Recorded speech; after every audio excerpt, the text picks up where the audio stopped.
my mother had been a band singer as a child, although Oh, she had really? left that behind rather early because her mother was sister to Mama Rose, so she was not exactly discouraging, but she was very reticent to nudge me along in that direction because she didn't want to turn into the stage mother whom she had endured and escaped.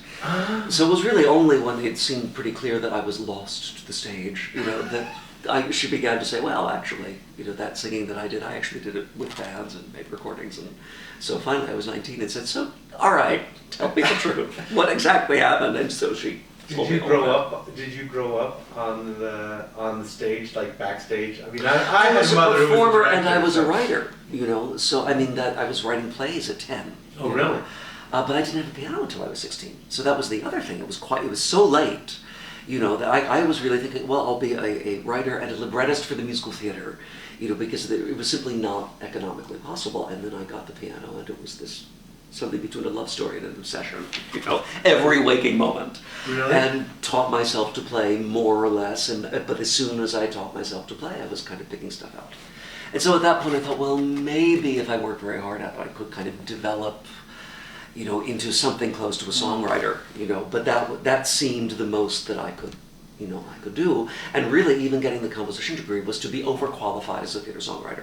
So I would not, if I were working with Jonathan Tudyk, not say, well, why can't the violin play low F sharp?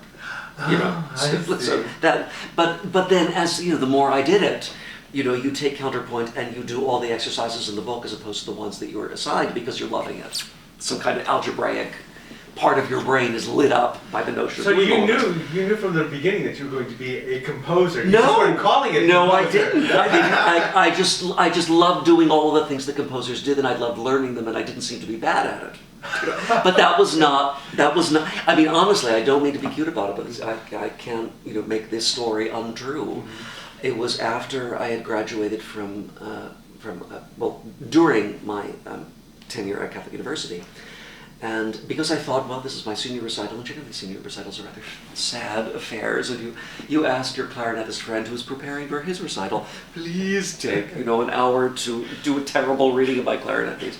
And I thought, I'm not doing that. I was working my way through college. I had a certain amount of money. I thought, I will pay people.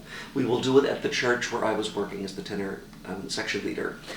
And we'll just have a concert, and then after that, I'll see what I can do about paying all my student debts and go from there. But I thought we will have this moment, and it went really, really well. I'm pleased to report, and I got commissioned from that. There was a bassoonist in the National Symphony Orchestra who was a friend of the violist whom I engaged to do this soprano and string quartet thing, and she said, I've got I really like your instrumental writing, and I kind of said, but I'm not really an instrumental writer. I'm just trying to give an imitation. It really was that. I mean, I just have to, say that. But she said, I've got this trombonist who's just won the Munich competition, and she would like a recital piece. And what would you think about a piece of trombone and piano?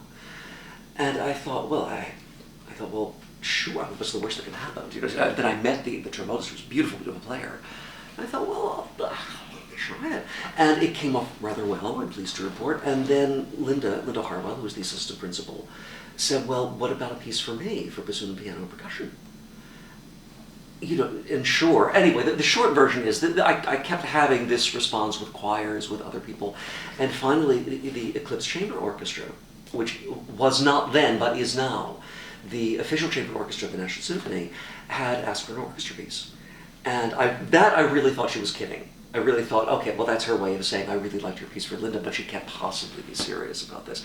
And it was only when she called later and said, look, we're putting together the program, and I haven't heard from you, and I need to know whether you're serious about it. I said, oh, you're serious. And then, but at that point, a piece called Late Victorians, which ended up being that piece, was forming itself in my head, and it was based on a writer who was local here, Richard Rodriguez, it was my AIDS piece, the year that happened to a lot of us, happened to me that year, where you were losing friends, and so this kind of interleaving of the Emily Dickinson poems and the Richard Rodriguez essay and kind of the Haydn Farewell Symphony all put itself together in this 25-minute chamber orchestra cantata, essentially.